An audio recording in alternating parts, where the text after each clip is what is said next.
Hello, welcome to Enlightened Empaths with Samantha and Denise, your community for the spiritually awakened. This week we have a lovely guest we are very excited to introduce you to. Her name is Katherine Macomber Millman. She came of age in the height of the 1970s feminism. She focused her leadership and passion for nearly 2 decades, taking action towards women's equality and freedom, while pouring her energy into what was the new movement to end domestic violence and sexual assault. The thing that kept her sane were body-centered, a Vipassana or insight meditation practice, a 3-year study of transformational movement and improvisational dance. At a certain point, her more public social activism took a back burner. She fell in love with body work over 30 years ago and has been practicing it ever since. She's now licensed in Washington State as a massage practitioner and has a knack for seeing the bigger picture, helping you feel clear and grounded in the truth of your life. She's known for her deep and masterfully intuitive approach to sessions, specializes in creating sacred space for women to be unedited, relaxed, and empowered in their healing process. In the past several years, Katherine has been exploring how the process of transformation is accelerated by using multiple healing modalities in a group setting.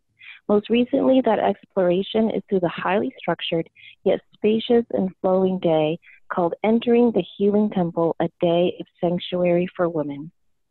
That is a lovely introduction, Katherine. I'm so happy to welcome you to Enlightened Empaths. Thank you. I'm so glad to be here, Samantha. And you were going to gift us with a little meditation to get started, yes?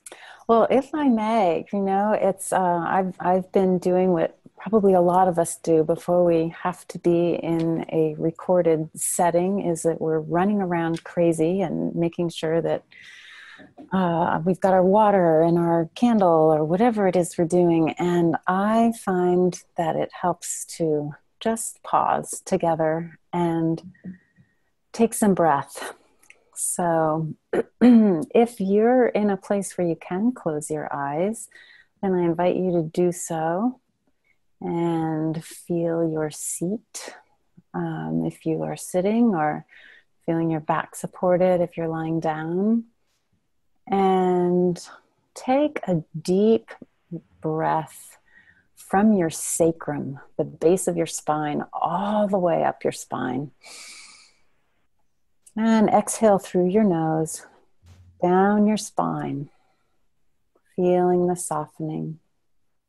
And again, inhaling up your spine, exhaling down your spine, feeling the softening. And one more time. Up and down, feeling your ground, where you're sitting. And I'm going to keep it that simple today. Partly it occurs to me because I want everyone to know that it can be that simple to bring yourself back into your body, into just a reminder to breathe. And up and down your spine. I spend, if there was one thing that I could say to everyone on the planet, it would be know that you have a vertical axis. That's a good way to put it. And when you send your breath up and down that axis, you can really, it's like coming home after you practice that for a little while. So yeah, know you have a vertical axis, and then you can riff off that in a million different directions, knowing that you have chakras and you have a spine and you have ways of healing through craniosacral therapy and all of this that centers on the central channel. That's a great reminder. It is. Denise, can you start us off by telling people how you guys met? Yes. I'm here in Maine, as you all know, and this woman, Christine, approached me and said, we're looking for a woman to do readings at a healing temple, and we would love to include you, and so. She told me who had given my name. And I have to admit, Katherine, I was a little skeptical, and I've told you this. And then I met with Christine, who is an absolute joy. Talk about shining a big light. This woman is incredible. So I agreed to do this. And I was absolutely blown away because it was such a different experience. And I do readings in a lot of places with a very wide group of people. I mean, and I think that's this kind of work, that's what happens. You do meet a variety of people in a variety of settings. But what I loved was just how smoothly your day went. And it was such a variety of women that were there for this healing temple, and the practitioners were all very different and unique, but the flow and the ease, and to see from the beginning of the day until the end of the day. I journaled about it quite a bit after, as far as, oh my gosh, this woman has nailed something here. So what I would love, if you'd be willing, is to share, because I think it's fascinating as how this all came to be. Okay, well, it's interesting, the timing of this call and this podcast recording, because it was actually 4 years ago, last month, and I was in a yoga class, and run through all the asanas and did all the wonderful work that we do in that way. And I was lying there in Shavasana, which for those who are unfamiliar, it's basically lying down on your back.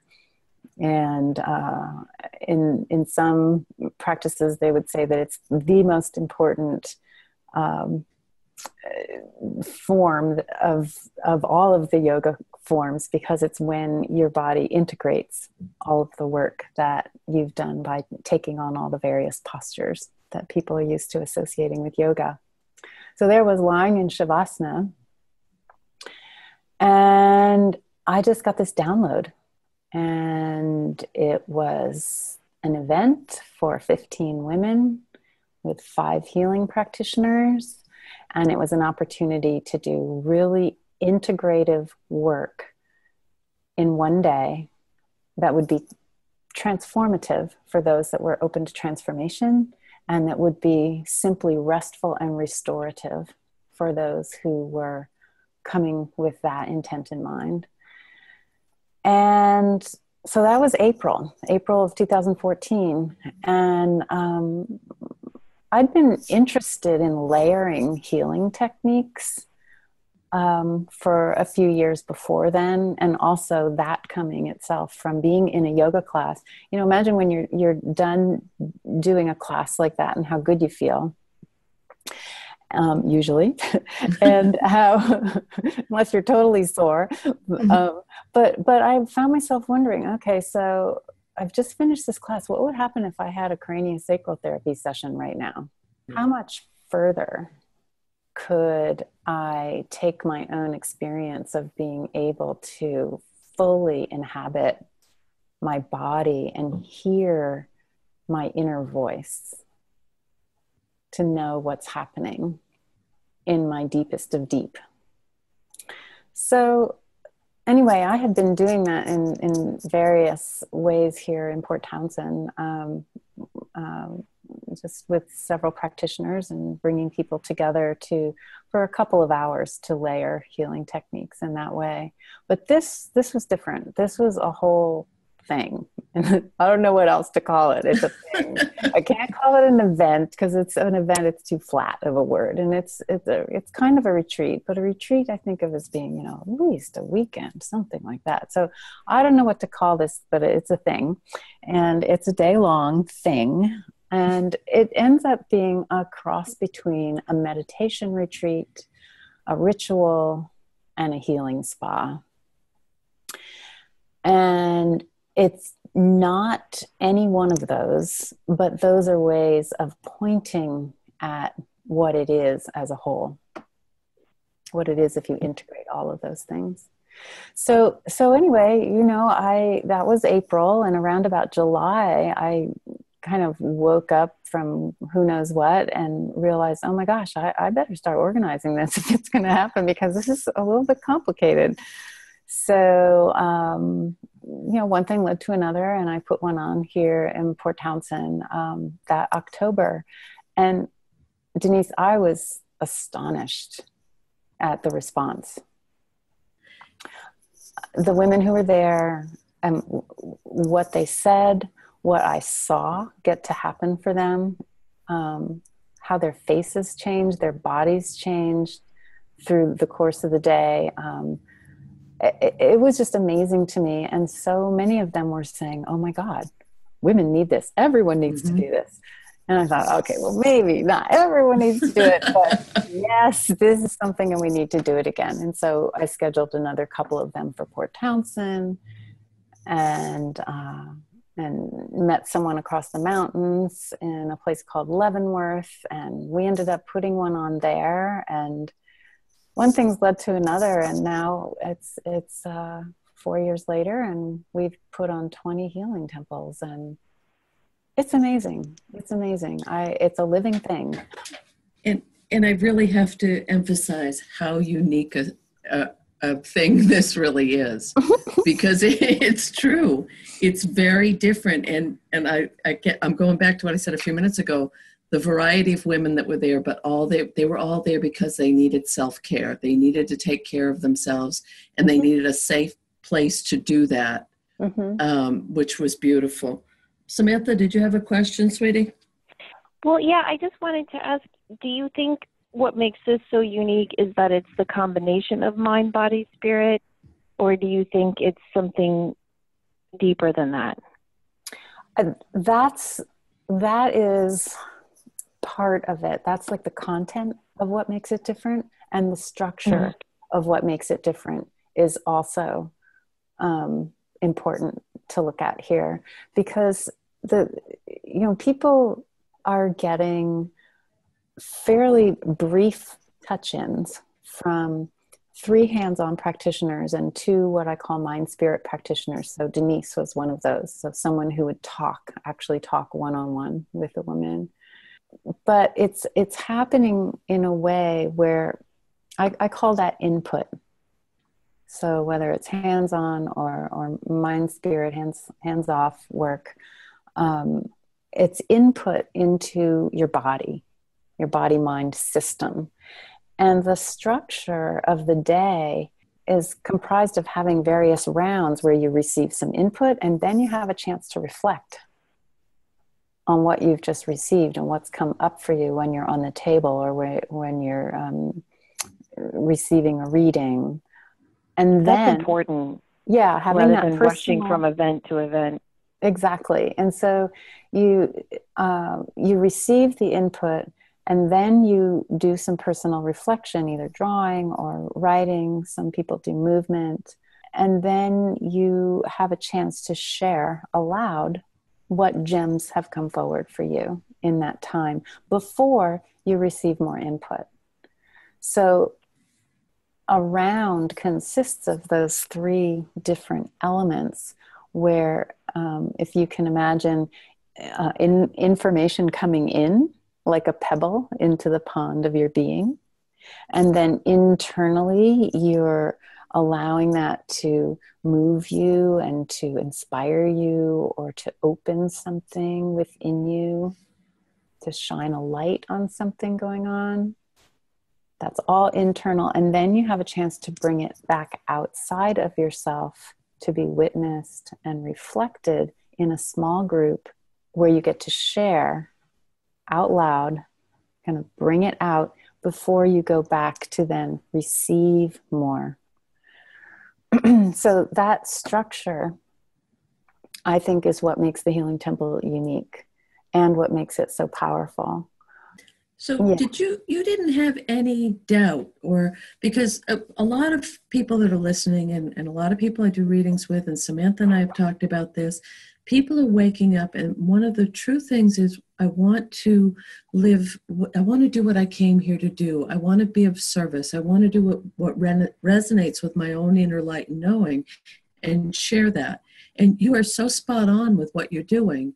So was there ever any doubt or any, or did you just jump in the deep end with both saying, woohoo, here we go? Because I think a lot of people get these beautiful downloads or ideas, or they write, or however, they're getting inspired by spirit, but they don't know how to take those steps to bring it to reality.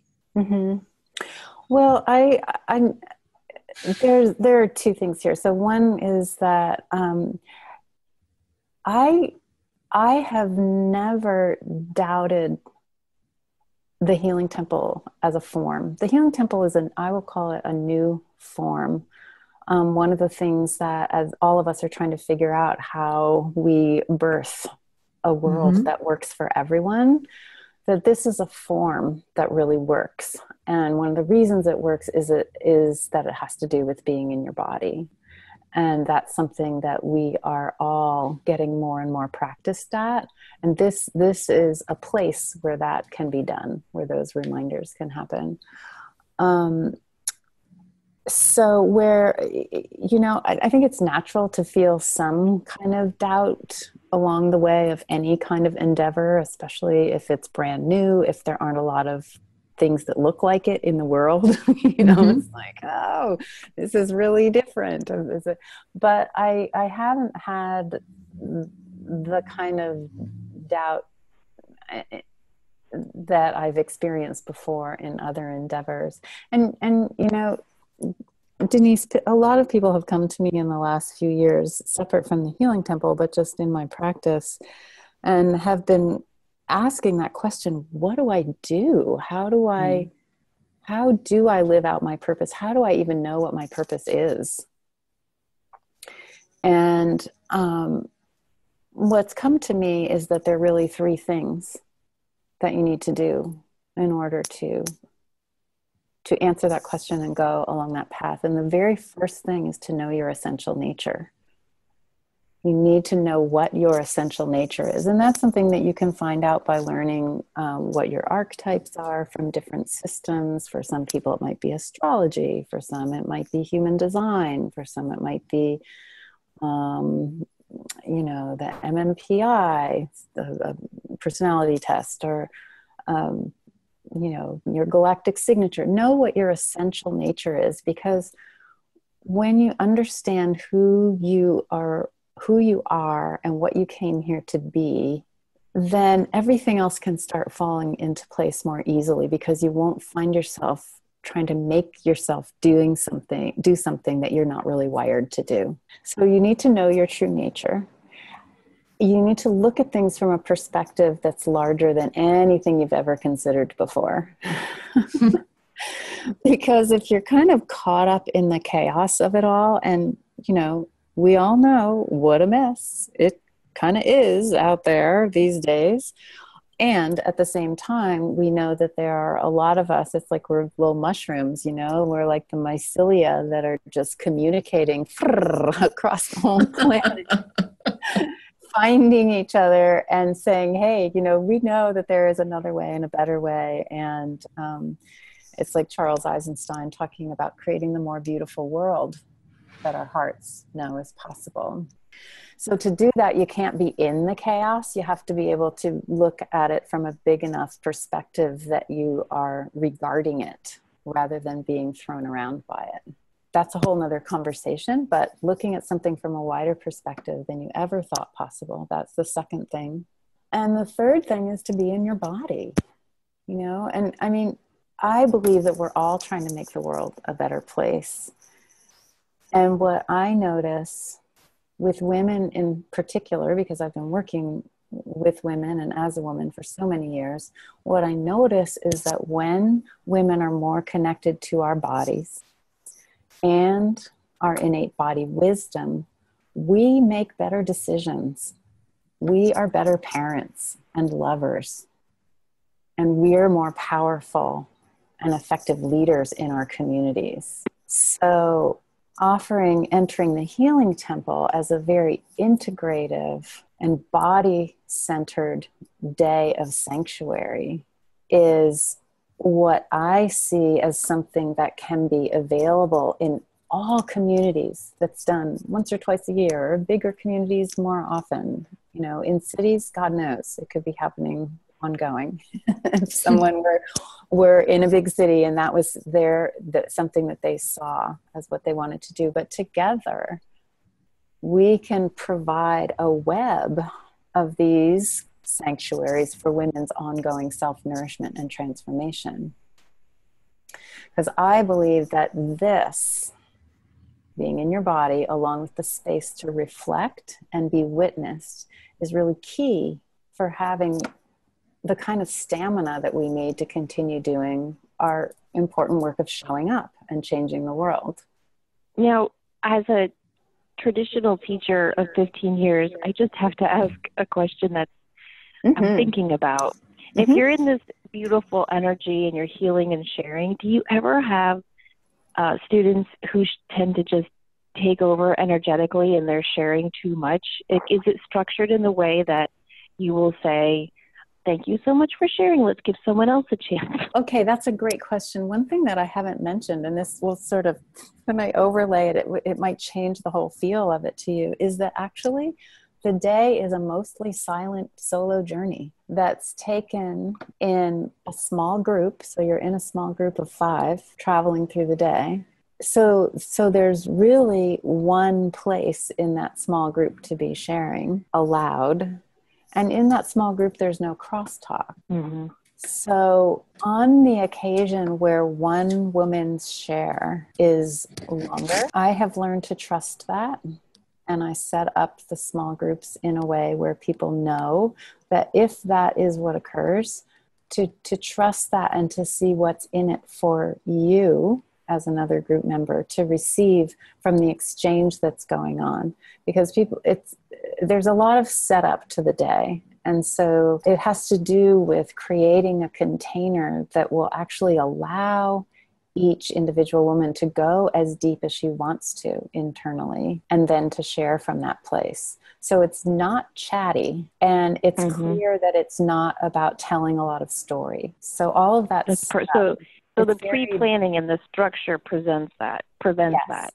Yeah, it provides what we do at the beginning of the day, among other things, is I share with women how to get the most out of the day. And so it includes some kind of a combination of instruction and guidance, I'll say, about how that each woman can get the most that she can out of her day. So we don't run into a lot of that issue. It's a little different than a more traditional teaching setting. So what would you say to someone who wants to create a healing temple day for themselves where they are now? Do you have any suggestions for ways that people could consciously go through their weekend with this kind of attitude and intention to have a day of healing for themselves? That's a great question. Yeah, and I don't know that this would be anything too different than what you might find if you hunted around, on the internet somewhere. But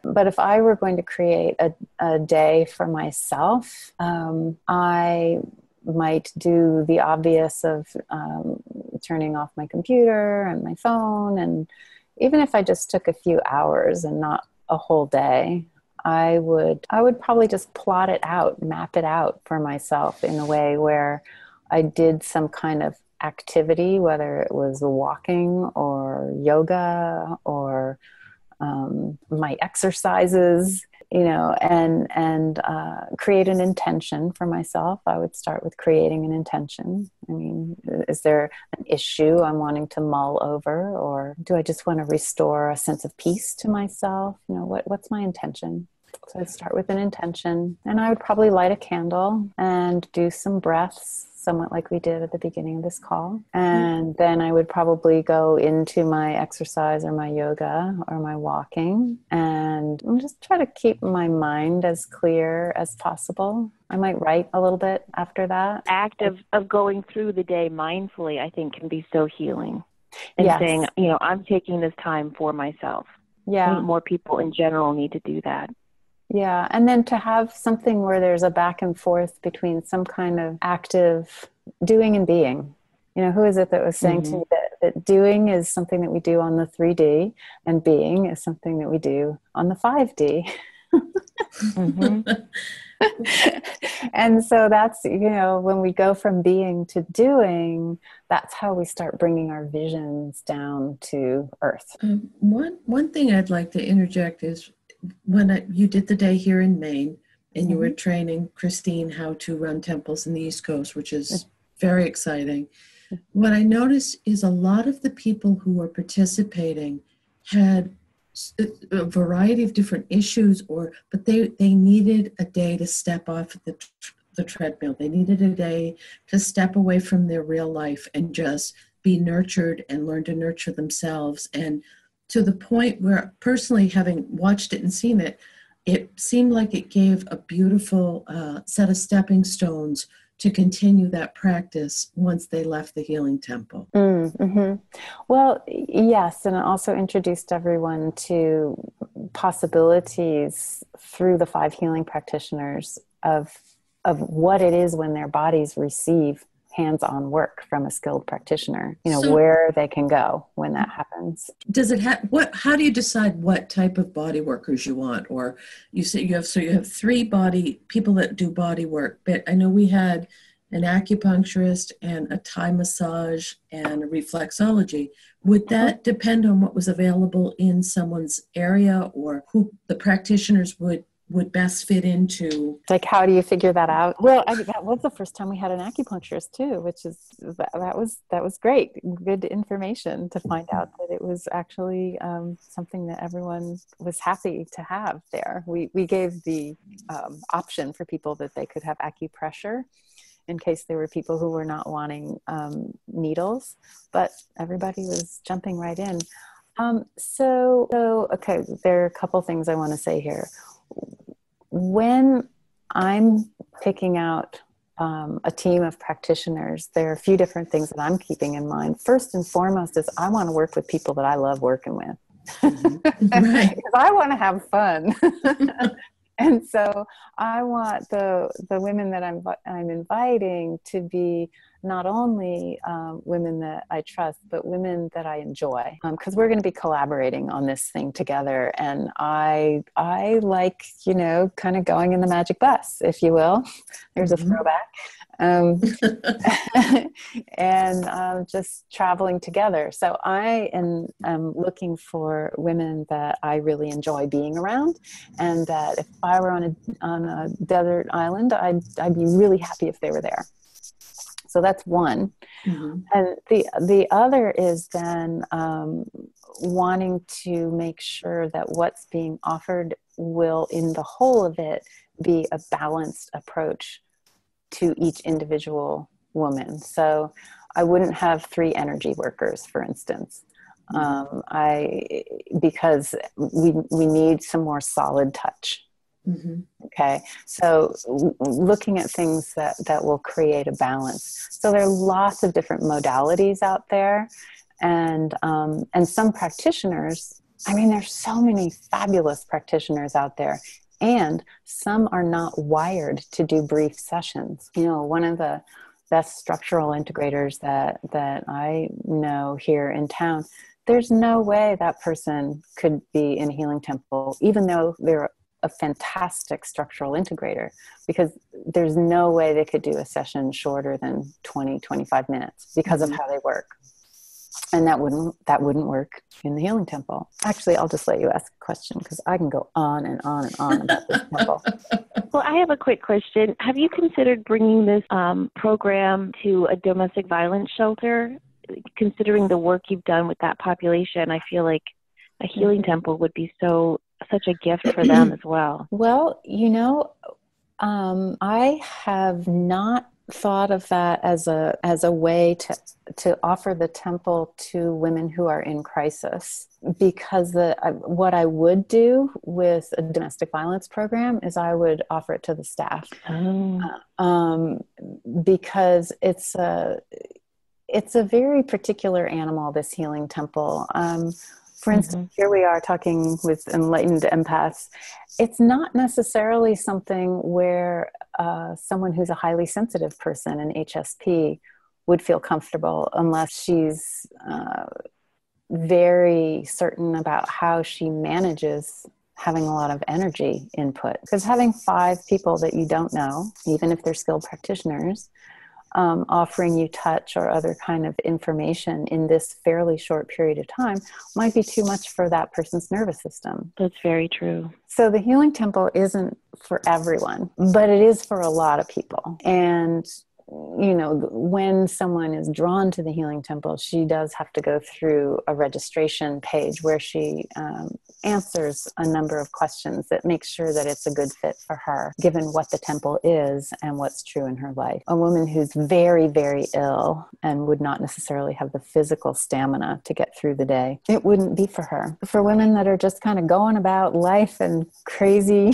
just having people really always turning to you for advice and guidance and counsel and support, whether it's children or it's clients, it's, if you're a lawyer or a realtor or a kindergarten teacher or a charge nurse or,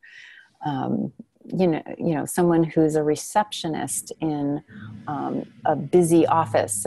So you're having to be on and outward focused a lot of your time. It's really good to just lay it all down for the day. That was very well put. And I think that that's so hard for so many of us to give ourselves permission to take the time when we are being, and the word that popped in when you were talking was being bombarded either with other people's needs, wants, desires, or just their energy. As empaths, as sensitive people, we feel everything so deeply that it's almost like getting peppered sometimes. And earlier, I was talking with Samantha earlier today, and I said, I just need to step away from humans for a little while. I just need to take a little bit of a break, because it's been a very interesting energies the last couple of weeks. Mm-hmm. So what you're saying is women who are perpetual caregivers by choice or by circumstance would really benefit from this day. Mm-hmm. Okay. Absolutely. Yeah. And, I'm going to dolly back out again to a bigger picture. As when you were introducing me and talking about coming of age in the 1970s feminism times, I have been on a path for a very long time that encompasses social justice as it's always in my field. I'm paying attention to that as much as I am on a spiritual path. And so when the more I work with this form, not just social justice, but environmental justice, all of those things that we're working with in healing our planet right now, is I started looking at what it is that's important to me and how it is that entering the Healing Temple meets and satisfies those things. It's local. This is not an online experience. This is something that is local and it's in person. And this is where there's a particular web of community that happens when we are actually in person to each other. So I'm loving that it's local. It's visionary because as I said, it's a new kind of form in that it's integrative. It's restorative. It's soul satisfying. It's looking at self-care as healthcare. It's cultivating body intelligence. It's serving women, understanding that embodiment is empowerment. We're living in the 3D on the planet Earth. We have bodies. When we inhabit our bodies, we are empowered. We're empowered to speak our truth. We're empowered to be in our authenticity. We're empowered to move from that which is most authentic to us. And the Healing Temple is a container that allows for all of that to be moving and present. You've got this program coming up, a 3-month program beginning on September 20th called Entering the Healing Temple, the training. Can you tell us a little bit more about that? Well, yes, I would love to do that. There was a certain point when I was organizing 5 healing temples at once. That's a lot of moving parts. It's a lot of people to communicate with. And I just realized, okay, this is important. People are loving this. Everyone loves it. The participants, the practitioners. I love it. And I can't keep up with the demand. So I need to start teaching women how to produce this in their own communities. Plus, I really want to be a participant. I'm so ready. So, last September, I offered the first 3-month training for women who are, they're kindred spirits, and they are advanced practitioners of some sort, whether it's a healing arts practitioner or someone who's in HR for years. And so this is a training that teaches women how to produce it in their own communities and to offer it as a way where they can use it as a jumping off point for a place where women can see your work and choose to go deeper with you as you follow up on your own healing temple with your own offerings. People who go through the training are licensed to offer it. Everything's all laid out for you. It's a bit complex. Producing a healing temple has a lot of moving parts, which is one of the reasons it's so unique and so effective. But you don't need to be daunted, unlike, say, producing a yoga workshop. A healing temple has its own idiosyncrasies that need attention, and I share all that with women in the training. So I'm looking at training 8 women this year. We'll start the training September 12th with a welcome call, and then everyone's going to come to Port Townsend for 4 days. And we're really going to dive in together, and everyone will have a chance to experience a full healing temple as a participant, and then we'll start the training download. So after that, we'll meet once a week on the phone through mid-December, December 12th or so. We'll finish things up by January, and then we'll be heading into everyone producing their own temple in probably March and April next year. When Katherine said they have to experience the healing temple for themselves, I can't tell you how many Reiki classes I have taught where the people who are coming for Reiki have to learn how to be a Reiki practitioner, have never experienced Reiki for themselves. Mm-hmm. And I will always tell them, you have to experience it for yourself before you can learn how to share it and pass it on. So I love that you start with that. It gives people a nice foundation. Well, I love that there are people, Samantha, who know that they want to learn Reiki.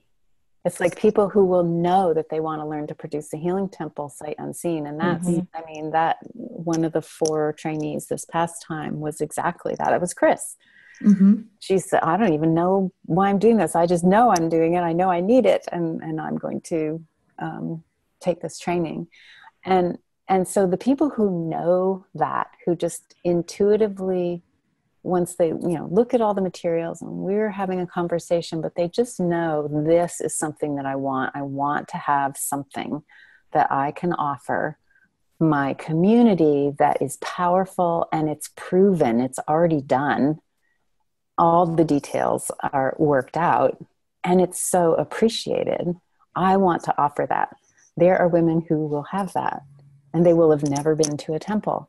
But as I do with massage and as you do with Reiki, I say to other massage practitioners that are new, it's really important to know what it is that you're asking people to experience when they're on your table. Mm-hmm. Mm-hmm. So I say you receive 1 for every 10 you give.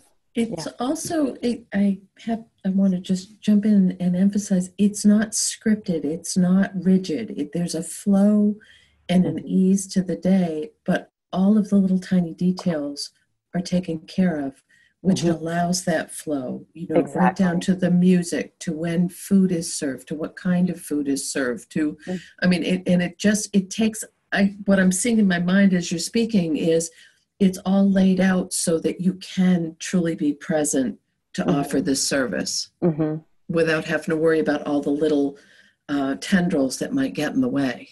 Yes. I call it so that we can all lean into it.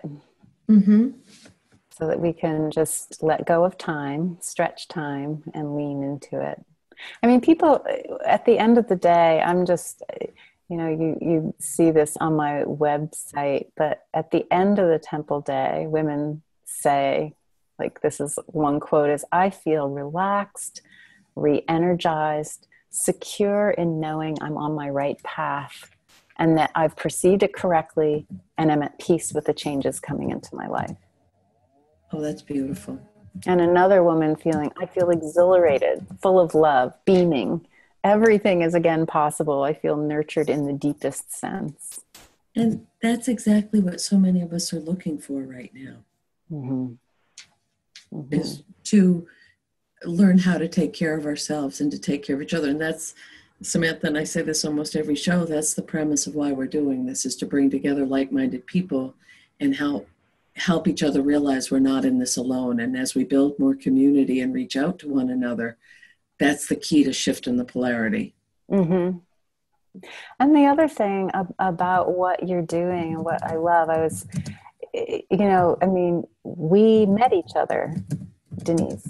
Mm-hmm. And so one of the things that I value when I'm going about the process of organizing this or just about anything is it's really important to me to have some sense of affiliation and resonance with the people that I'm reaching out to. And it's also another beautiful example of when spirit wants to line things up, it's happening. Mm-hmm. It's a similar, Samantha and I sitting next to each other at a workshop, and then all of a sudden, what are the chances that I'm in Podunk, Maine, and you're in Port Townsend, Washington, and we're going to end up in the same yoga barn facility in Reedfield? I mean, that's just next to impossible, but it's meant to happen. And that's another point that what I love is, this keeps coming up in readings a lot, is if you're on the right path, Spirit is going to open the doors for you. They're going to put those Hansel and Gretel crumbs right in front of you to follow. Mm-hmm. And I feel like that's happened for you, but mm-hmm. also you want to share that with other women to keep this, to make a bigger ripple effect. Yes, absolutely. And I mean, because I talked to friends of mine from where I grew up in New Jersey, and I'm just, my heart is just arcing out there and just, I'd love to do one out there. And what I really want to do is have my friend know someone in her community who she knows would be the perfect person to learn this and be mm-hmm. the person to hold the temple in her community. Yeah, because there's only one of me, and this is too big of a thing to keep under my hat.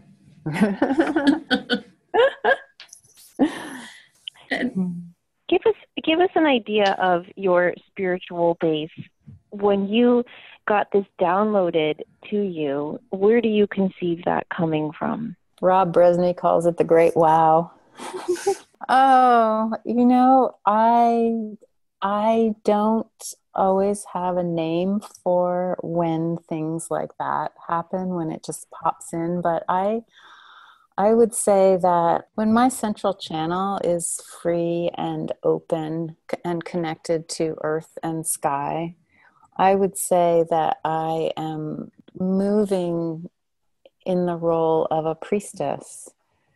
And a priestess is a human being who's a voluntary conduit for source energy from earth and sky, or from heaven and earth. So I would say that when I was lying there in Shavasana at the end of that class, that my central channel was open and that I was receiving from source energy. I read something from Elizabeth Gilbert recently. I liked how she said, I think that ideas are these living entities of their own, and they're swirling around and looking for a human to bring them into existence. and when you're open, one will land in your lap. And then that idea gets to rub its proverbial hands together and get manifested on the physical plane. So it's a mystery. But it needs fertile soil, and that's what you're providing. Yes. There's a lot of mystery around the healing temple that I am constantly in awe of. And I I figure as long as I continue to feel goosebumpy about it when I'm talking about it and going about the business of birthing its next iteration, I'll just keep doing it because I feel so alive. It's like the great why not department. And another little point is that you got out of the way. You just got out of the way and let this come through. It wasn't anything you were searching for. It wasn't anything that you were, oh, I really need to develop this. They brought it to you, or source, or wow, or whatever, it got. And that's another really, for me, I think another really key point is you could have said no thank you and they would have found someone else that would have given birth to this, but you chose to step up to the plate and say, okay, I'm ready, I'm here, I'm of service. Yeah, I was too excited. It was like, oh, cool. I mean, because, over the many, many years of the many things I've done over time, it's like, I really love blowing people away. In sense. I really love doing things where people end up going, wow, and they talk about it for years or whatever. Yeah, I think that's so I guess I was a good choice for those little ideas that were swirling around in ethers. Okay, this one's really nabbed me. Oh, go ahead, Samantha. No, you go ahead.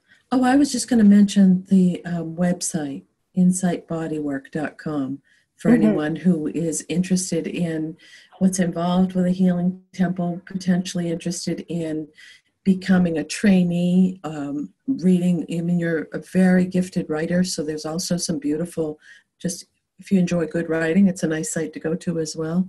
Thank you. You're welcome. So that's insightbodywork.com. So INSIGHT,